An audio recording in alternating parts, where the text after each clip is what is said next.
Another blood-red sunset and yet another moon phase, and still another 100 miles to my next resting place. Driving down the road, eyes on the horizon. Within my car, I'm all alone, but feeling good and feeling strong, knowing that this path I'm on brings me to myself. I'm driving. Hey now all, I'm Joey C. Welcome back to another episode of Spirit Sherpa. This is the show that helps and encourages you on your journey to unlock your magic mojo. With me, as always, is the Spirit Doctor, Kelly Sparta. Hey, Kelly. Hey, Joey. How's it going?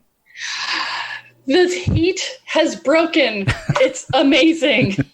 It's always the weather with us, Kelly. We always start there. Oh, my God. Well, it's been 100 degrees with a heat index of 112 around here. And so yesterday it came down to 90, and I walked outside and went, oh, this isn't so bad. See, you're getting used to it now that you've been down there a while. It's at 63, and I'm super excited. Oh, my goodness. All right. You got cooler than us. We're not quite that low yet. Yeah. So we have another face with us here today. We do. Do you want to introduce our guest? I really do. So this is Lisa Campion, and Lisa and I have been friends since, oh my God, like 2006, 2007.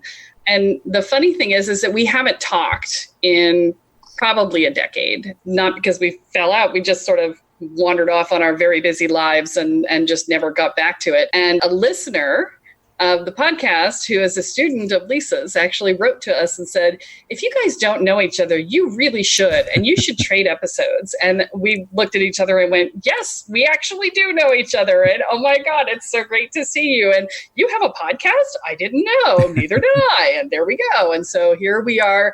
Thank you so much for that connection. I don't know how long she's been studying with you. She's been studying for a couple of years. She's been in the energy medicine school and also one of my psychic development students. So that was so fun. It's such a cool small world, you know. Lisa is the Dean of Students for the Reese Thomas School of Healing. And I haven't been through the school, but I've talked to several people who have, and they speak very highly of it. When I listened to what it was they were learning, I was suitably impressed. Lisa's badass in the healing arts. She's also badass in the psychic skills department. And I'll let you tell a little bit more about exactly what you do there. Sure. Yeah. So I started working as a psychic when I was 19, which I kind of can't believe that I did that. But, you know, when you're 19, you just think you just do what you feel like doing. And you're like, wow, this will work, you know? Sure. Why not? So I do psychic readings, counseling, and energy healing, sort of mash it all up together. I have a private practice here in Massachusetts. I also have a radio show on Empower Radio called The Miracle of Healing. I teach psychic development. I teach Reiki. I've written a book called The Art of Psychic Reiki. So beautiful. It is very pretty. And it's actually a bestseller and kind of kicking booty on the, Nice. I know, kind of kicking booty on the sales charts. It's into its third or fourth printing now. Nice. Yeah. And I'm working on my second book now, which is going to be called Energy Healing for Empaths. That's going to be coming out in December of 2020. A lot going on. Yeah. Awesome. A lot of my listeners are empaths. Yes. Such an important topic. It really is. It really is. And so today we're actually going to be talking about another important topic, which is energy vampires. You love this topic. And it's best. And I have a bit of a, twist on it. So I'm going to shake you up a little bit with the take that I have on it. Okay. And I hope our listeners too. So I think it's certainly really interesting, I think, for empaths, because empaths are the ones that tend to get drawn into relationships with energy vampires. It's a little like two sides of the same polarity, sensitives on one side and narcissists on the other side. And you can sort of swap out energy vampire with the word narcissist. And, a lot of people are looking at this empath narcissist spectrum right now and seeing themselves in those relationships. And I think empaths are really waking up. So this is a time when people are really understanding their gifts. If they're getting more sensitive, they're getting more psychic. And empaths, to me, are really meant to be healers, So as we understand being an empath as being very able to feel what other people are feeling emotionally and also what they're feeling in their body, we can see how that's like a built-in MRI X-ray machine for healers, right? And we all have a unique way that we're going to express that or what we're meant to do with it. But so we're healers, and we get attracted sometimes to people that need healing and draw them in. And so there can be a beautiful and mutually beneficial interaction between empaths and energy vampires. The dance between the empath and the energy vampire can be beneficial for both people if they're willing to work on it. So that's interesting to talk about. I also want to talk about some spiritual kung fu and maybe what we need to do if you've got one that you really can't work with and you just need to set a boundary. So, okay, I want to set some sort of foundational stuff for the listeners just to make sure that we're talking about the same thing. You mentioned energy vampires and narcissist. Is that what you would call an energy vampire? Is just another word for a narcissist? It's one type. So I really think there's a couple of different types of energy vampires, sort of not a one size fits all, you know, and I often will take a less blamey view on the energy vampire concept because I think that most of us just don't learn how to manage our energy very well. We're not taught how to do this. We don't know how to source our energy. So we're all sort of energy starved, and we all have a bad habit of stealing energy from any source we get. We might steal it from other people. We might steal it from caffeine and sugar. We might steal it from, I don't know, just the crazy life that we live. So we all sort of suck at it, and that goes for empaths and vampires. We can't control it. They're the worst, offenders. And I see like a lot of, so burned out empaths are one category of energy vampire. I think that there are very predatory energy vampires that really go into sort of like the cluster B continuum, this psychiatric diagnoses that they're really like sociopaths or psychopaths, or con artists. They're predatory, and they're thankfully fairly rare, and they're not in a way somebody that's willing to work on themselves. I hate to say they're irredeemable because I never really think anyone's irredeemable, but they often aren't motivated to work on themselves because they don't see that there's a problem with the way they are.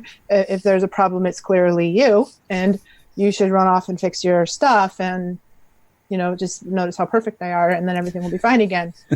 And then we also have a type of, which is much more common, sort of the needy type of energy vampire. They can be people that are just still very aligned to their victim status. They can be people that are really actually going through very, very difficult times, and they don't mean to be energy vampires, but they're really just up against it, and they're hustling and trying to make it through the day, and they're not coming from life on a very empowered footing. And it's not like they wake up and say, how am I going to suck the life out of Kelly today? That mostly they don't do that. The really psychopathic ones, they might. I did 2,500 energy scans in the course of 2 years. And one of the things that I discovered was that there was a pattern amongst people who come from challenged childhoods, which is a lot of the people I deal with, of what I refer to as sort of the energetic fetal position, where they've cut off their crown and root chakras and they've shut them down, and it's your defensive posture, which is great for a 15-minute, I've got to protect myself, but it becomes a default pattern. And when you do that, you have no option but to steal energy from other sources because you have no connection to source. Yeah. Just because someone's an energy vampire doesn't make them a bad person. That's right. It just means that they don't understand what they're doing in a lot of cases. It's totally true. I do have one funny story from the Renaissance Fair, because there was a woman there who was an unabashed energy vampire. She told everyone. And she was like, yes, I'm an energy vampire. And I had an apprentice at the time, and I introduced him to her, having just explained what energy vampires were about and how to protect himself and whatnot. And she unabashedly introduced herself as an energy vampire. And I said, okay, great. And she said, oh, you're learning healing. Oh, well, take a look at my arm. Look at my wrist. It's always been a problem. It's always been a thing. Can, take a look at it. And he's looking at it and he's like, yeah, I don't really see anything. She's like, no, look deeper. The whole time she's stealing his energy as he's setting his intention into her wrist. And I didn't say anything because clearly he needed a magic lesson, because I told him up front. And so this went on for like 4 or 5 minutes where she's like insisting, no, look closer.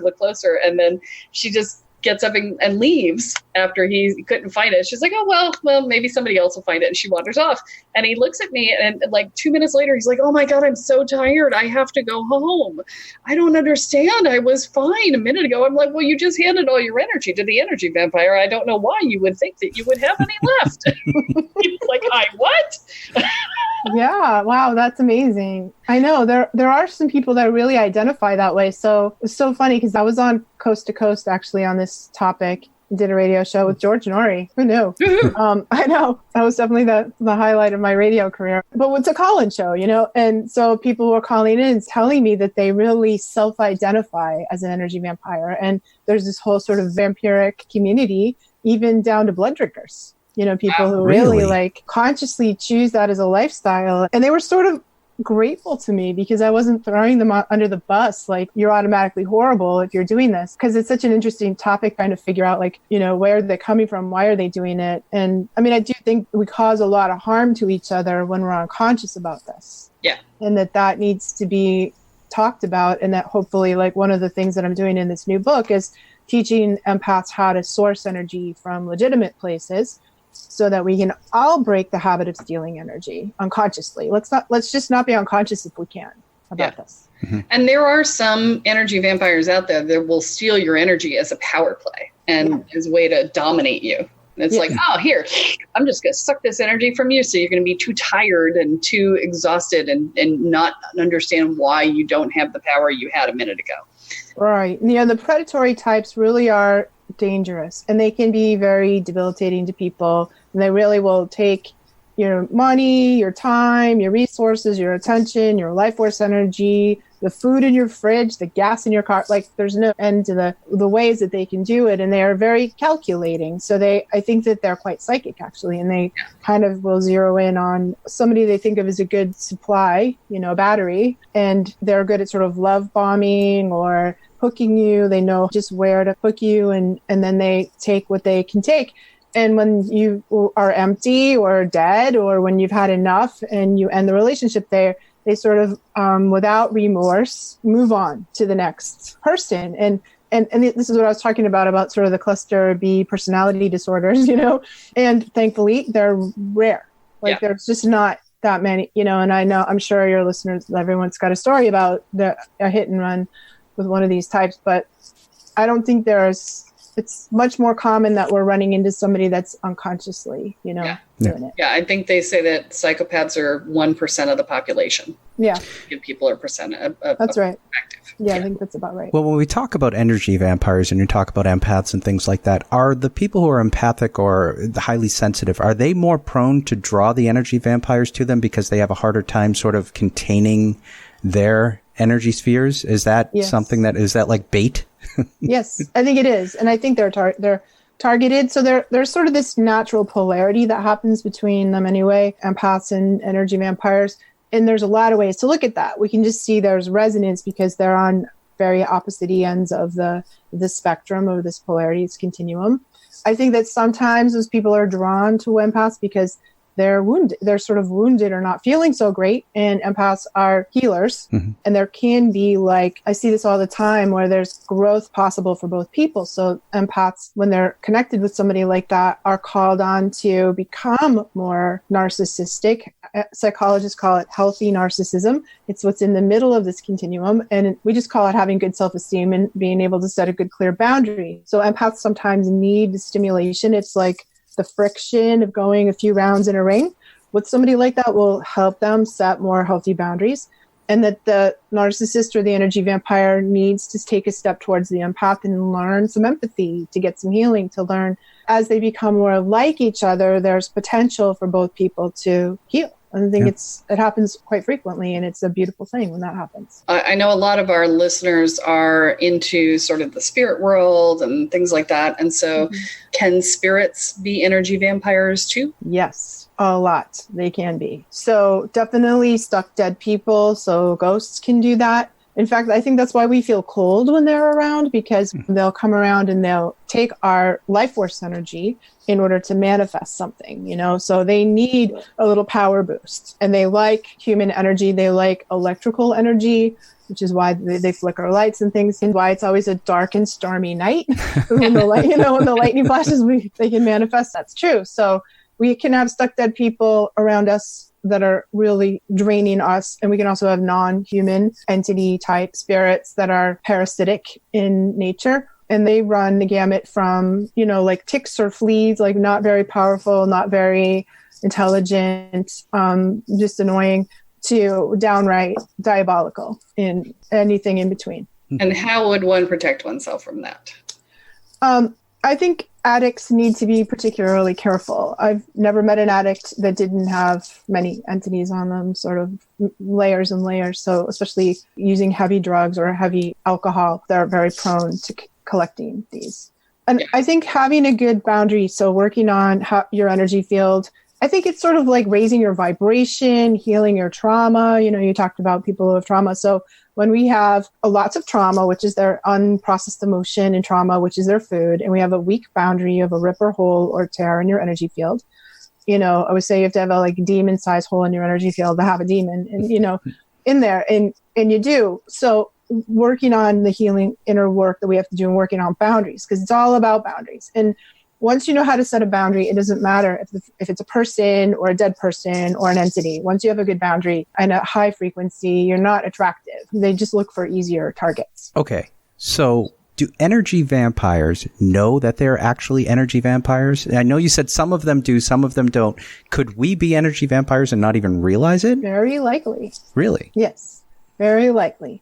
So, and it's sort of the burned out empaths that I see the most problem with this, where they're sort of likely to be casting stones. Oh my God, those horrible energy vampires are out to get me. And they can be the worst. I'm sorry, all you empaths, someone will hold your little hands while I tell you this, but you gotta look in the mirror before you start heaving garlic and silver around. So just let's make sure we're not doing that. And yeah, so many people are horrified to know that they might be an energy vampire. Who wants to think that they are? Right.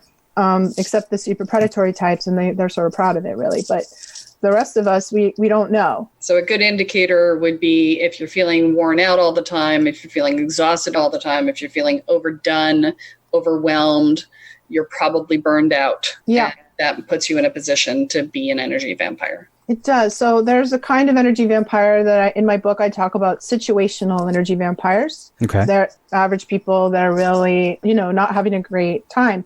Maybe you're going through a divorce. Maybe you're, if you've got a health diagnosis or a really bad health situation, or you're just in a point in your life where you're really up against it. And we've all had those times, and when we have friendships where there's more of a mutual exchange between people, they don't mind so much. They know we're having a time, it's going to clear, and then we're going to be there for them. That's sort of a healthy energy exchange that we have between people.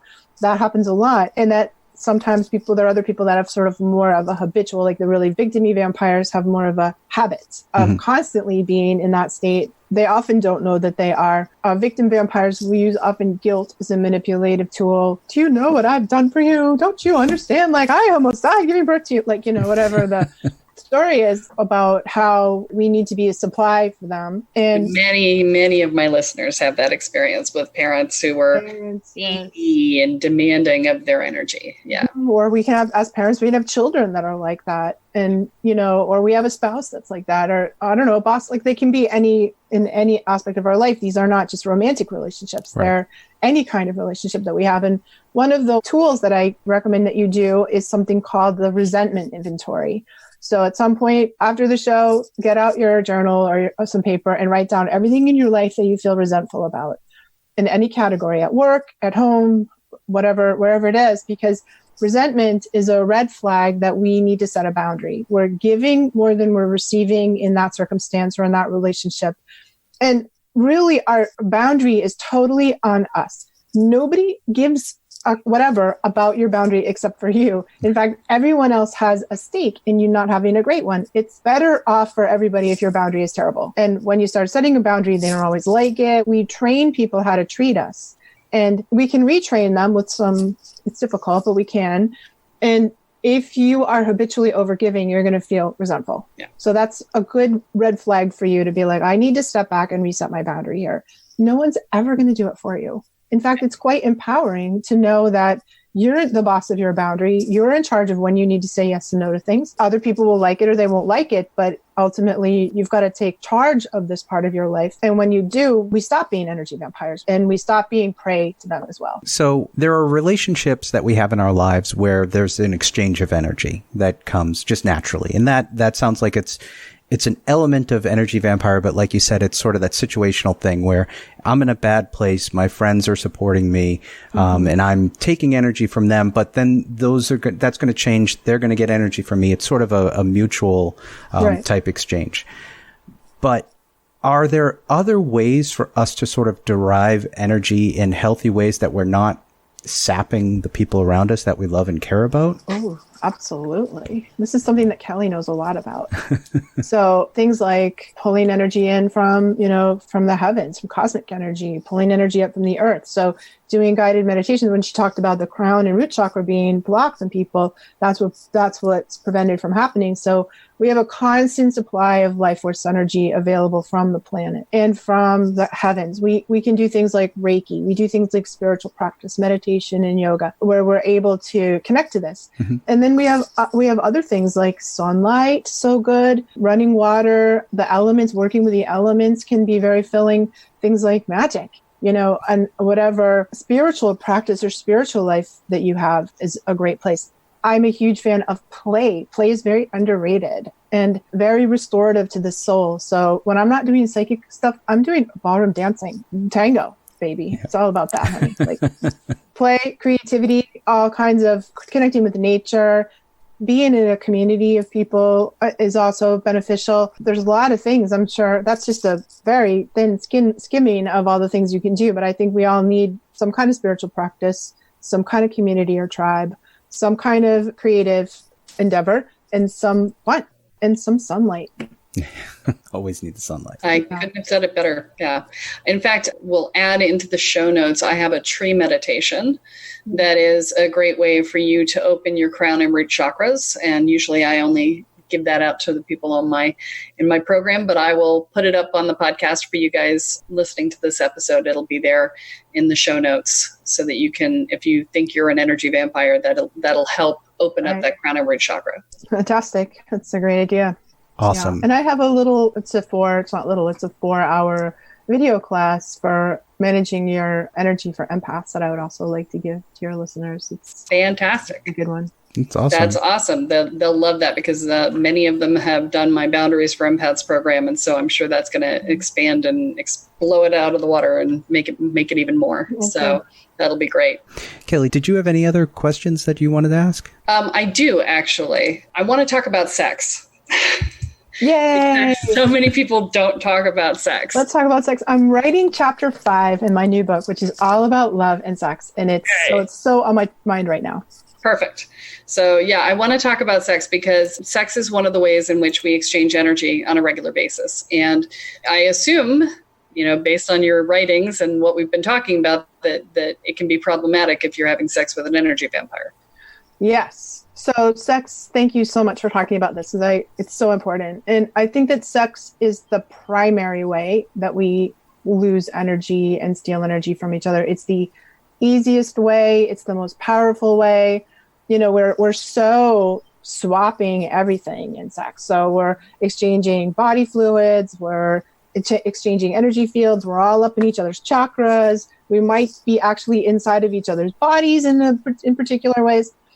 So all of those things provide incredible opportunities for energy exchange, so we're constantly trading and swapping energy. And when we go into an energy exchange like that, and it's very similar if we're doing healing work, sitting and having coffee, but sex is like times 100, the amount of energy that's exchanged, right? When we go into an energy exchange with somebody, the person that has the higher energy is going to lose energy. It's like the way energy flows, it's always trying to reach equilibrium. So the higher vibration, the more energy person will donate energy to a lower person that has a lower energy field, and then that person will swap. So we swap and trade energy with each other, almost like you swap blood. It's like, we really like swap spit. That's what we call it, right?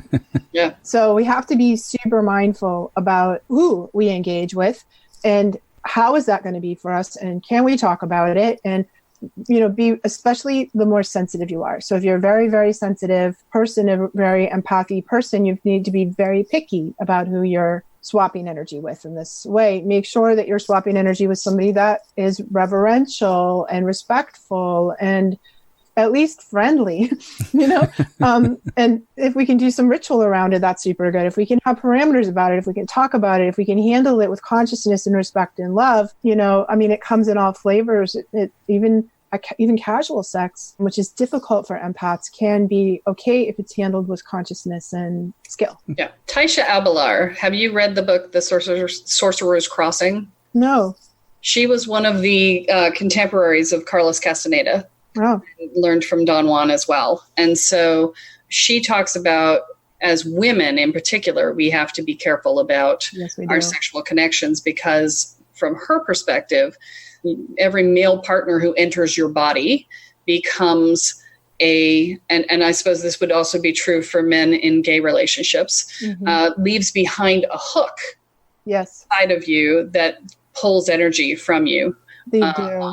In the second chakra. So, and their hooks are like I've seen trackers, I've seen hooks, I've seen cords. So we exchange cords on lots of levels with our lovers, and they can be heart cords they can be sexual cords, it can be mental cords, or we can cord but there's certain particular sexual hooks that happen. And actually, as women or gay men who are receiving body fluid from men, we have to have the ability to transmute that energy, because body fluids and sexual body fluids are very highly psychically charged. That's why they're used in magic. That's why they're used in ritual.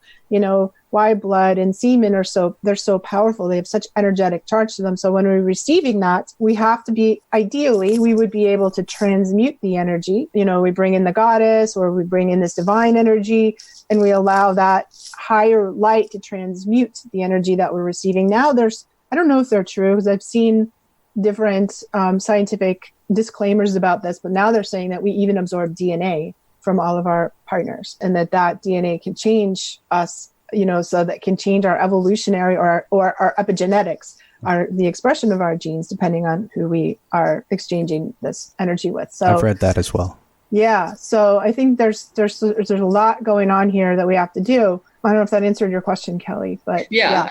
I wanted to make people aware of that and talk about it for a minute. So it's one of the things I do a lot with empaths when I do energy healings. It's common for me. People come in and they're like, I can't stop thinking about my lover. We broke up, and it's cord removal. So that hook removal is very good to remove trackers. Not every partner puts a tracker in their partner, but there are certain types of people that do that. I think the warrior types of people. So if you have like a lot of fighter archetype in you, you're likely to track your partners. They look like little dice when I see them in people's energy fields installed in the second chakra. And the good thing about them is that when you're with somebody like that, they know where they'll track you energetically. They'll know it's like a protective thing until it goes sideways, and then it's like a stalker thing. Yeah. Right. So one of the other things I've noticed with empaths, though, is that they tend to be codependent energetically too. Mm-hmm. So they'll mix energy fields. And it's normal. Yeah, I had a friend of mine whose father was dying, and his mother was declining as his father was dying. And I looked at her and I said, look, you have got to sieve your energy out of his field and sieve his energy out of your field. And because otherwise he's taking you over to the other side with him. I'm watching it happen. Yeah. And she was conscious enough to be able to go, oh, yeah, we don't want that. And he was like, yeah, we don't want that. So they did do that. But she ended up with the exact same disease that he was dying of. And the statistics on that are like minuscule for that to be the case. It's so normal for empaths to do that, because we're like the psychic sponges, so we sponge and we merge. So we have this ability to merge unless we're trained otherwise. So a lot of the work that I do is to train people to not merge, or only merge consciously and temporarily and unmerge. So when we do the merge like that, I don't know where I stop and you begin, like that's normal. And then because also of the sponge, we tend to absorb all this energy. And often empaths learn when they're really little to absorb the family crap and process it through their energy field to calm everybody down in the family, to sort of smooth things over. And it's like it's just an instinctual way that we are as empaths. That's why I love teaching empaths Reiki, because when they learn Reiki, they learn how to connect to this universal life force. They're not using their own energy. We should never use our own energy to do that. We need to connect into these higher frequencies or this universal life force. And empaths that don't have training, what they do is they take that psychic and emotional energetic residue and we run it through one of the filtering systems in our body, so that we ask our liver to cleanse it, or our colon to cleanse it, or our lungs to cleanse it, and our skin or kidneys and bladder. And so we get a lot of wear and tear on those organs as we filter out all this goo we're picking up from other people. So empaths get sick.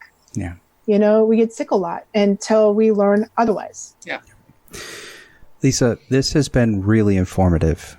Thank you so much. We could probably spend a whole nother episode on this, but we are getting a little short on time here. So people are going to have questions. They're going to want to find out more about you, what you're doing, about your podcast. Why don't you give folks a way that they can get more information about you? Sure. Thank you so much for asking. My website is always a good place to start. So lisacampion.com. You can find a lot of stuff there. I have a YouTube channel that has a lot of videos. I have a Facebook group based on my book is called The Art of Psychic Reiki. You can find it on Amazon. And my podcast is called The Miracle of Healing. It's on Empower Radio. And you can also find all of that stuff on my website. Right. So I'd love you. And I have a lot of free resources and material on my website that's really designed for empaths and for people that are looking for psychic development. So stop by and see me. Yeah, you're blogging there. I saw you got quite a bit going on there. Yeah. Yeah, it's a rich environment. Yeah, for sure. Thank you.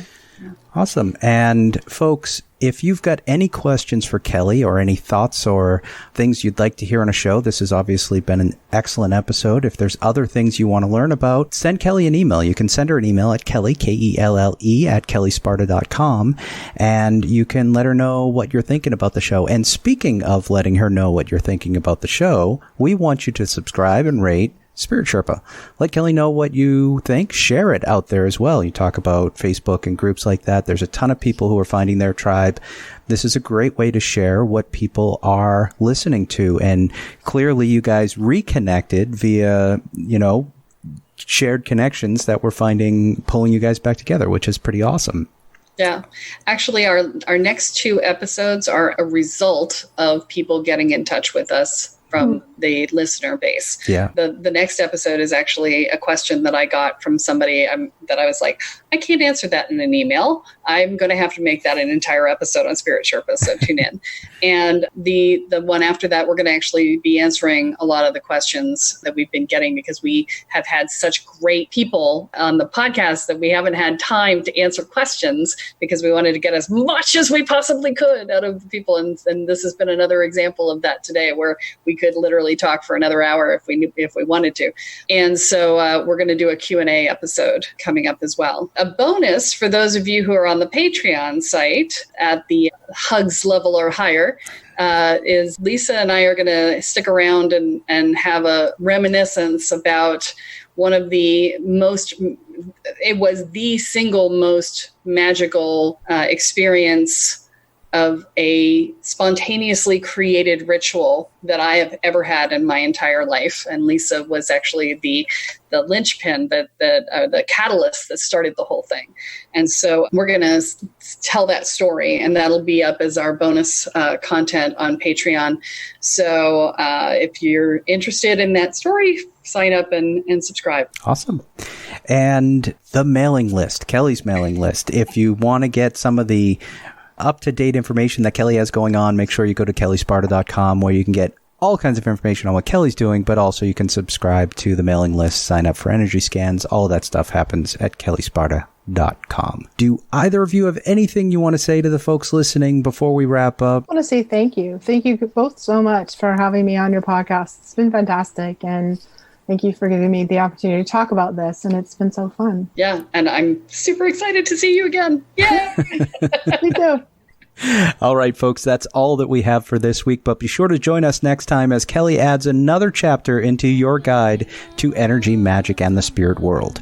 I'm Joey C. here with Kelly Sparta and Lisa Campion, and you have been listening to Spirit Sherpa. So long, everyone. Bye. Each mile I travel over 13,000 now. I leave behind a little fear. Spirit Sherpa is the sole property of Kelly Sparta Enterprises and is distributed under Creative Commons BY-NC-ND 4.0 license. For more information about this licensing, please go to creativecommons.org. Any requests for deviations to this licensing should be sent to KELLE@KELLESPARTA.com. That's Kelly@KellySparta.com. To sign up or to get more information on the programs, offerings, and services referenced in this episode, please go to KellySparta.com. This episode of Spirit Sherpa has been produced by Honu Voice Productions.